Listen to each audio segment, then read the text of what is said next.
கர்நாடக உயர்நீதிமன்ற தீர்ப்புக்கு பிறகாவது சாதிவாரி கணக்கெடுப்பு குறித்து தமிழ்நாடு அரசுக்கு தெளிவு பிறப்பிக்க வேண்டும் என்று பாமக தலைவர் அன்புமணி ராமதாஸ் தெரிவித்துள்ளார். சாதிவாரி கணக்கெடுப்பு பணிகளை தொடர்ந்து மேற்கொள்ள கர்நாடக அரசுக்கு அம்மாநில உயர்நீதிமன்ற நீதிபதிகள் அனுமதி அளித்துள்ளனர். சமூக நீதியை காக்கும் வகையில் இந்த தீர்ப்பு அமைந்திருக்கிறது என்று அன்புமணி தனது அறிக்கையில் குறிப்பிட்டுள்ளார்.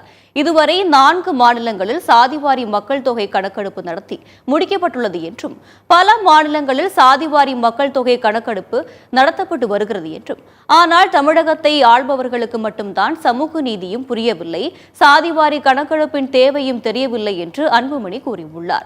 கர்நாடக உயர்நீதிமன்ற தீர்ப்புக்கு பிறகாவது தமிழக அரசுக்கு தெளிவு பிறப்பிக்க வேண்டும் என்றும், இதற்கு பிறகும் குழப்பம் இருந்தால் அரசு தலைமை வழக்கறிஞர் வாயிலாக உயர்நீதிமன்றத்தில் விளக்கம் பெற்றுக் கொண்டாவது தமிழ்நாட்டில் சாதிவாரி மக்கள் தொகை கணக்கெடுப்பை நடத்த திமுக அரசு முன்வர வேண்டும் என்றும் வலியுறுத்தியுள்ளார்.